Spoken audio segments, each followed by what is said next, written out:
रिया, रिया, लगभग चीखते हुए शोभा कमरे से निकली।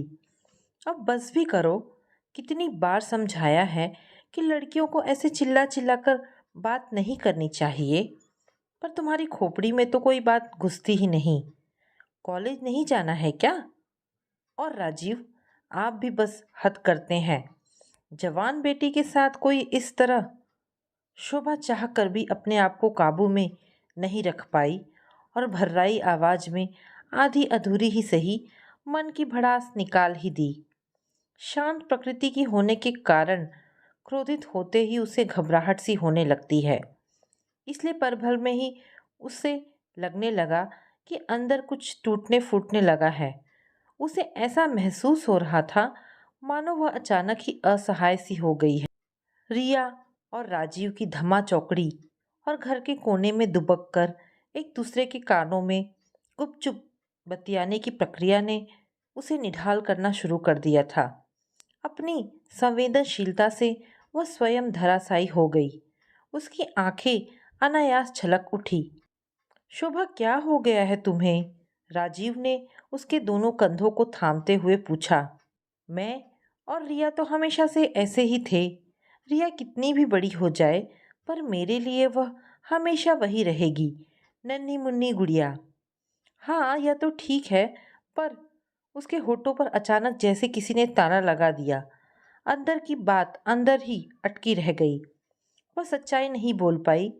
जिस सच के कड़वेपन को महसूस कर शोभा अंदर ही अंदर तड़प रही थी, उस बात को उजागर करने के ख्याल मात्र से भी उसका दिल सहम सा जाता था। तुम बहुत चिड़ी चिड़ी होती जा रही हो। क्या बात है? लगता है अंदर ही अंदर कोई सोच खाए जा रही है।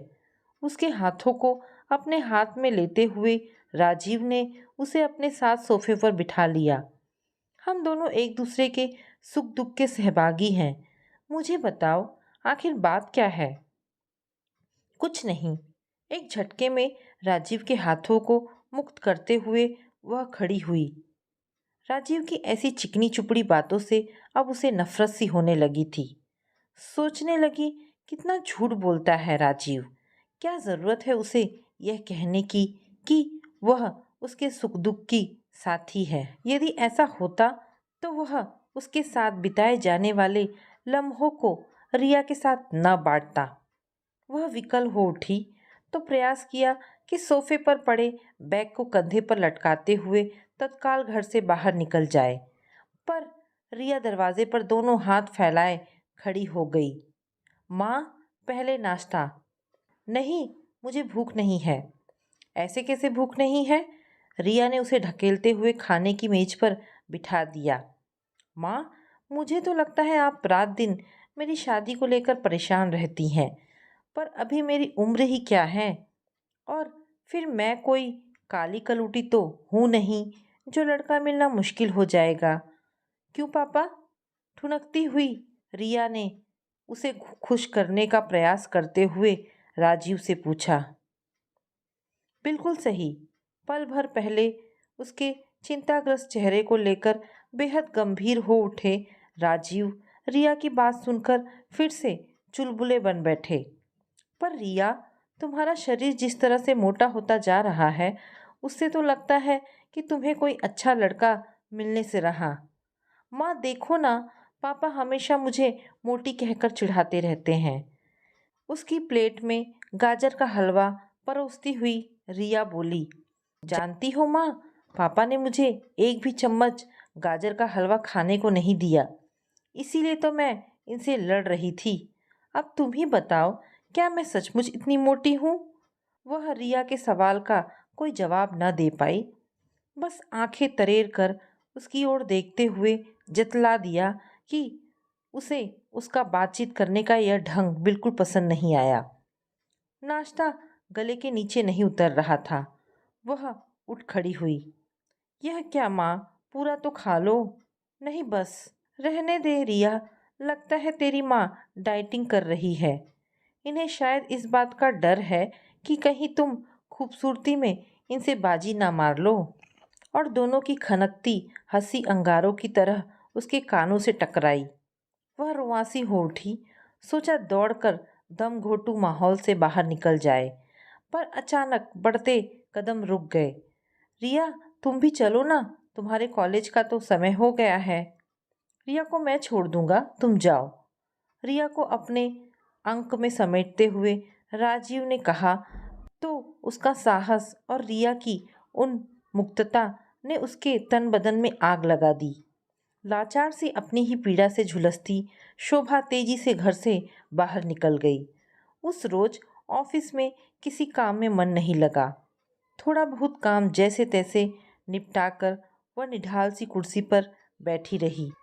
चिंता में डूबे उसके दिल और दिमाग में बार बार वही दृश्य आता जाता रहा, जब राजीव ने रिया को अपने पास खींच लिया था।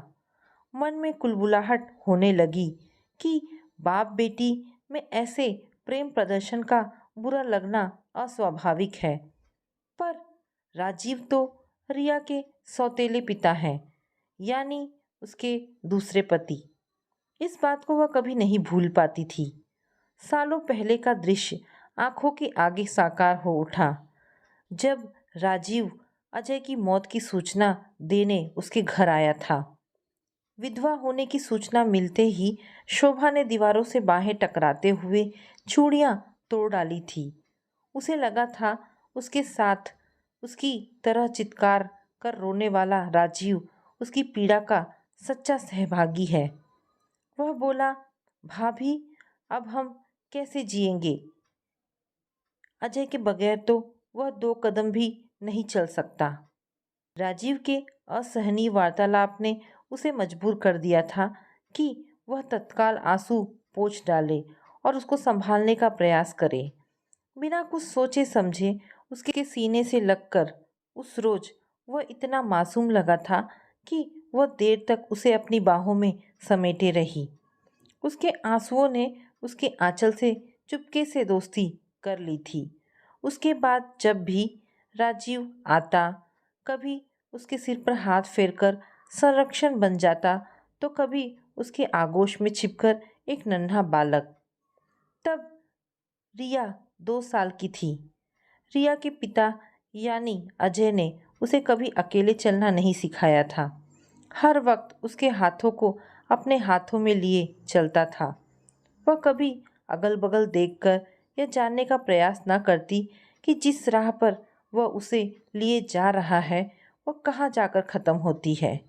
उसकी आंखें तो अजय के तेजस्वी चेहरे पर टिकी रहती थी, पर वह अचानक उसे नन्ही रिया के सहारे ऐसी जगह छोड़कर चला गया जहाँ से ना तो उसे आगे का मार्ग पता था, ना पीछे का। अचकचाई सी जब भी वह इस अनजान शहर में इधर उधर नजर दौड़ाती, तो सिवा राजीव के कोई और उसे नजर न आता जिसे उसकी आंखें पहचानती हो। वह राजीव के सहारे की मोहताज थी और वह उसके सामीप्य का। इसीलिए तो एक दिन उसने भाभी और आपकी सारी सीमाओं को लांघकर उसके हाथों को थाम लिया और पूछा, मुझसे शादी करोगी? वह अचंभित अवाक सी उसे ताकती रह गई।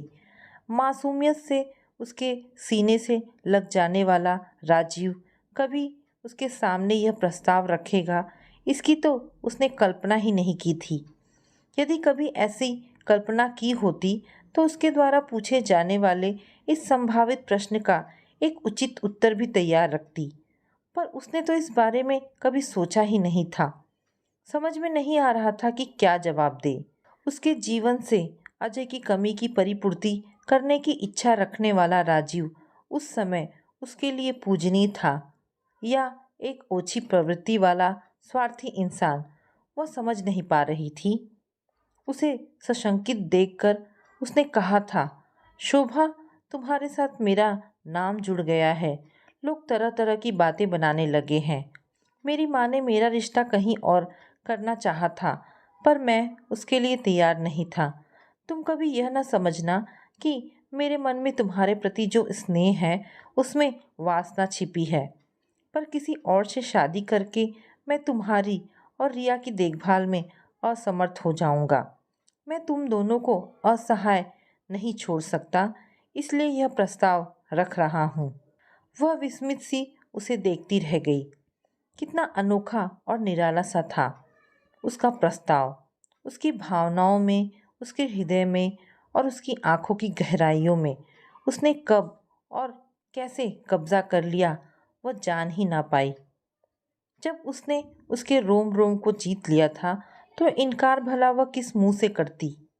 राजीव के सामने उसका झुका हुआ सिर उसकी मौन स्वीकृति का सूचक बन गया था और समाज के रीति रिवाजों और दकियानुसी परंपराओं से लड़ते हुए राजीव ने उसकी मांग में तारे सजा दिए।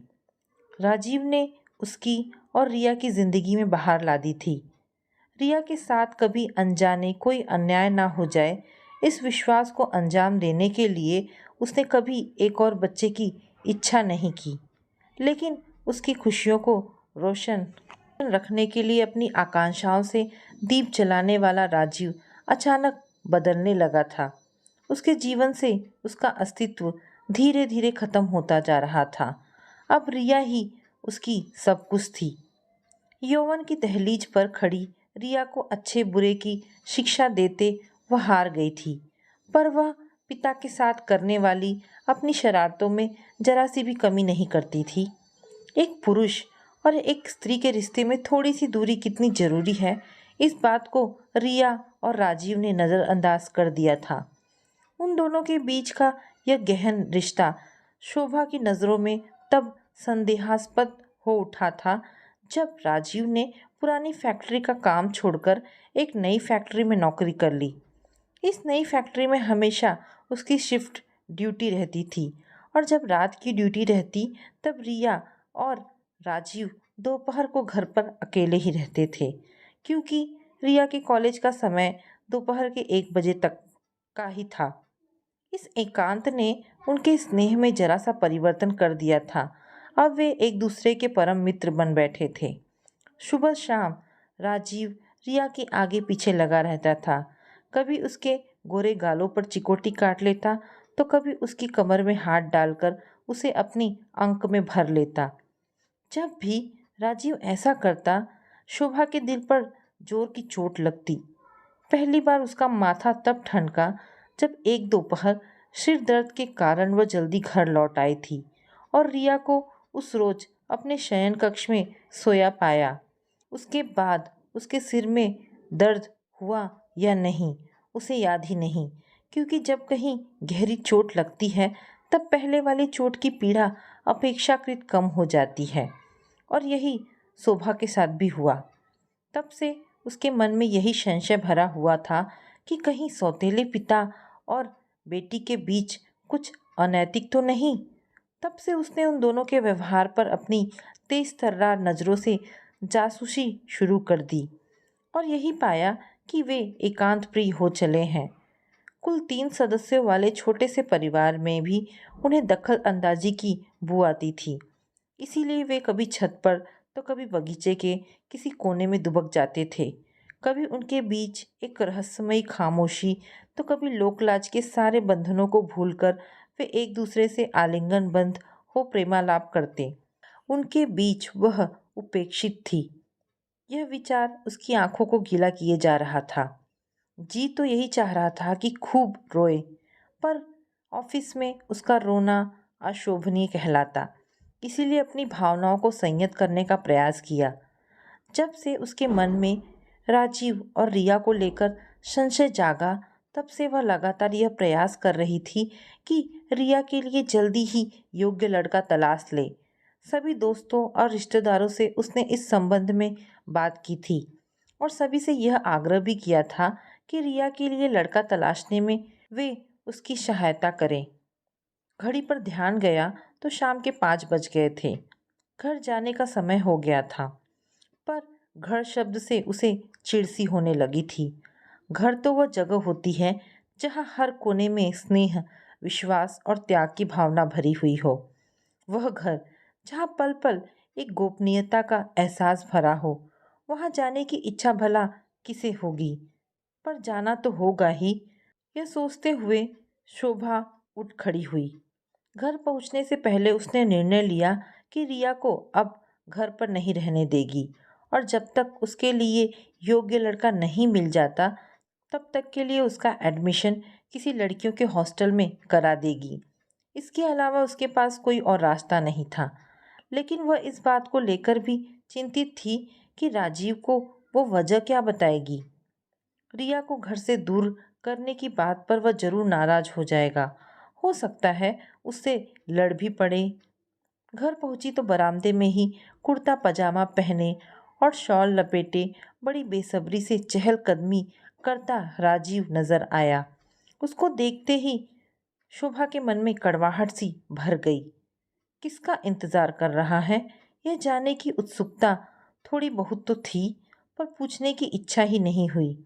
वह तेजी से शयन कक्ष में पहुंचकर निढाल सी बिस्तर पर गिर पड़ी और पता ही नहीं चला उसे कब आंख लग गई। शोभा उठो ना, सो क्यों रही हो? उसे झकझोरते हुए राजीव ने उठा दिया। थोड़ी देर सोना चाहती हूँ, बड़ी थकान हो रही है। उसने बेरुखी से अपनी बात कह दी और यह जतला दिया कि उसकी बात वह मानना नहीं चाहती। शोभा, इस बार जरा सख्ती से उसने उसे खींचकर उठा दिया। वह अचकचाई सी उठ बैठी और राजीव के इस अजीबो गरीब व्यवहार के कारण विस्मित सी उसे ताकती रह गई। अभी तुम सो नहीं सकती, जल्दी से मुंह हाथ धोकर तैयार हो जाओ, नीचे मेहमान तुम्हारा इंतजार कर रहे हैं। कौन मेहमान? हमारी रिया का भावी पति अपने माता पिता के साथ आया हुआ है। क्या? वह आंखें फाड़े राजीव को देखती रह गई। तुमने पहले क्यों नहीं बताया? मैं तुम्हारा ही तो इंतजार कर रहा था। मैं और रिया मिलकर तुम्हें सरप्राइज देना चाहते थे, इसीलिए तुम्हें पहले से नहीं बताया। इस लड़के को रिया ने स्वयं पसंद किया है। पिछले महीने जब उसने मुझे यह बात बताई तब मैंने निर्णय लिया कि अकेले ही पहले उस लड़के को परखूंगा और यदि वह हमारी बेटी के योग्य सिद्ध हुआ तो फिर तुम्हें बताऊंगा। मैं पिछले 15 दिनों से इसी काम में लगा हुआ था। लड़का इंजीनियर है। कई लोगों से मिलकर मैंने पता लगाया और जब आश्वस्त हो गया तो आज उसे घर पर बुला लिया ताकि तुम उससे मिलकर बाकी की कार्यवाही करो। वह हैरानगी से राजीव को देखती रह गई। आज हम दोनों का इरादा तुमको सरप्राइज देने का था, पर तुम इतनी थकी थकी सी लगी कि पल भर के लिए तो हम भी परेशान हो गए। लड़के वाले शादी के लिए जल्दी कर रहे हैं। एक बार बेटी का बोझ सिर से उतर जाए फिर मेरी जिंदगी में सिर्फ तुम ही तो रह जाओगी। अभी शायद मेरा प्यार बढ़ गया है, इसीलिए तुम्हारी तकलीफ को देखकर भी कुछ कर नहीं पा रहा था। पर कुछ दिनों बाद मेरी जिंदगी में तुम अकेली रह जाओगी, तब मैं तुम्हें कभी परेशान नहीं होने दूंगा। अच्छा, अब जल्दी से तैयार होकर आ जाओ। उसके गालों को थपथपाता हुआ राजीव बोला और बाहर निकल गया। रिया के प्रति राजीव के निश्चल स्नेह को देखकर शोभा का सिर शर्म से झुक गया। वह सोचने लगी कि कितने गंदे हो गए थे उसके विचार कि उसे सरप्राइज देने की उनकी गुपचुप तैयारी में उसको उनका आपत्तिजनक प्रेमालाप नजर आया। बहुत प्रयास किया कि अपने आप को संभाल ले, पर रो ही पड़ी। जल्दी ही आंसुओं ने उसके मन का सारा मैल धो डाला था। तो दोस्तों, ये कहानी यहाँ पर समाप्त होती है। आशा करती हूँ आपको ये कहानी पसंद आई होगी। अगर कहानी पसंद आई है तो प्लीज़ इसे लाइक एंड शेयर करें। धन्यवाद दोस्तों।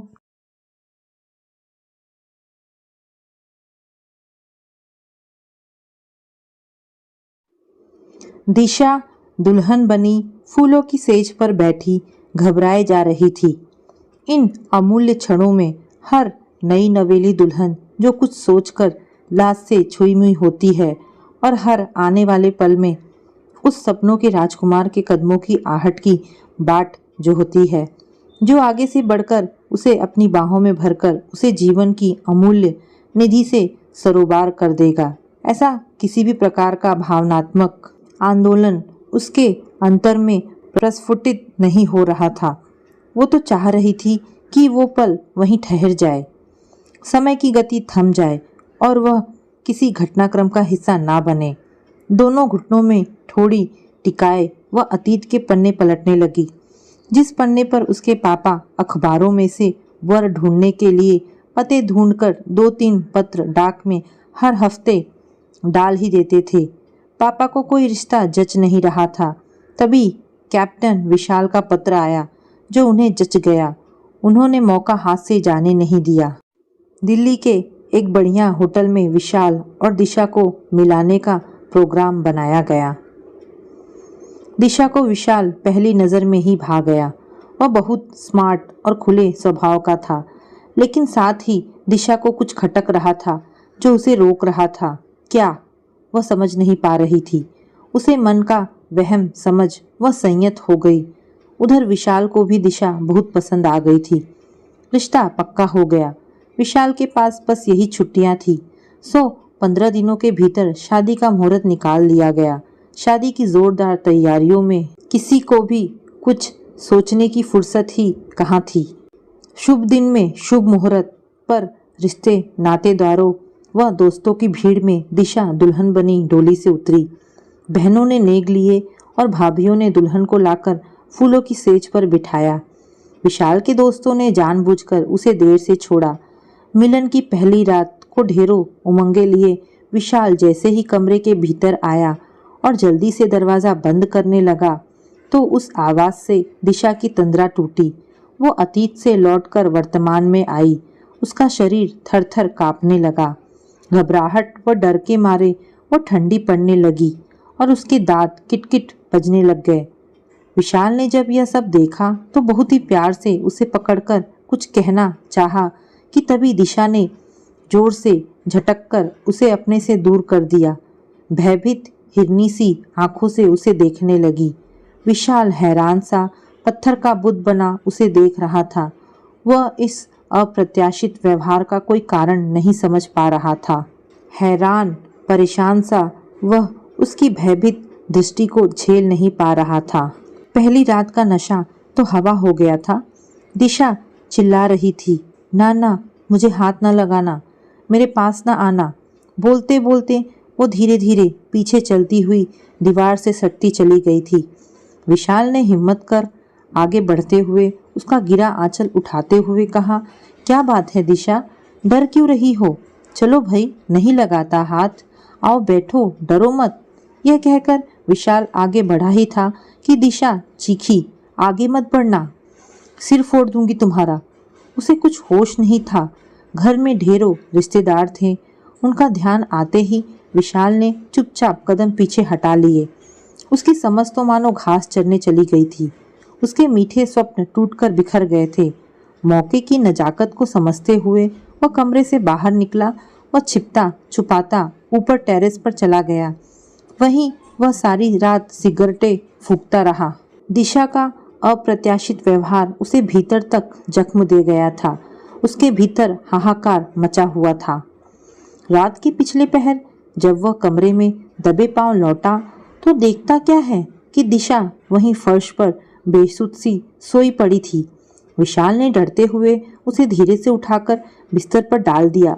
वह स्वयं पास पड़े सोफे पर लेट गया और मानो वह बहारों की रात उसके जीवन में ऐसी होगी उसने कभी ख्वाब में भी नहीं सोचा था। पास ही टेबल पर रखे शगुन के 2 गिलास दूध के विशाल ने उठाकर पी लिए, जिससे सुबह माँ को सब कुछ स्वाभाविक लगे। अगले दिन दोनों हनीमून पर मनाली के लिए चल पड़े। शिमला तक हवाई जहाज से, उसके आगे टैक्सी से। विशाल ने सोचा शायद दिशा नर्वस हो गई थी। अब घर से दूर शिमला के प्राकृतिक माहौल में सौंदर्यमयी छटाओं के बीच उसके नवजीवन की नींव रखी जाएगी। उसने पुनः ढेरों स्वप्न सजाने आरंभ कर दिए। यहाँ पहुंचकर दिशा हंसती खिलखिलाती दौड़ती ढेरों तस्वीरें खिंचाती रही। दोनों घूमने जाते, बाहर खाना खाते, पर होटल पहुंचते ही वो फ्रेश होकर झट सो जाती। विशाल टीवी पर प्रोग्राम देखता व सिगरेट फूंकता रहता। आस की एक नाजुक डोर के सहारे अंत में मायूसियों का दामन थामे थक कर सो जाता। वे वहाँ 5 दिन ठहरे। दिशा ने भूलकर भी विशाल को अपने करीब नहीं आने दिया। एक आध बार विशाल ने हंसी हंसी में उसके करीब जाने का यत्न किया, लेकिन दिशा घबराकर पीछे हट गई और पूछने पर कोई कारण भी नहीं बताया। विशाल के धैर्य का बांध टूट गया। आखिरी दिन उसने जबरन दिशा से इसका कारण पूछना चाहा तो दिशा होटल के लॉन में भाग गई। लोकलाज से भरा विशाल मन मारकर हनीमून से वापस घर लौट आया। उसके अगले दिन दिशा मायके फेरा डालने चली गई। मम्मी पापा के कहने पर वो दिशा को 2 दिन बाद घर वापस लिवा लाया, लेकिन विशाल का खोया खोया और सूखा चेहरा उसके मम्मी पापा से छिप न सका। विशाल के पापा रात को खाना खाने के पश्चात सैर करने के बहाने विशाल को साथ लेकर लंबी सैर को निकले।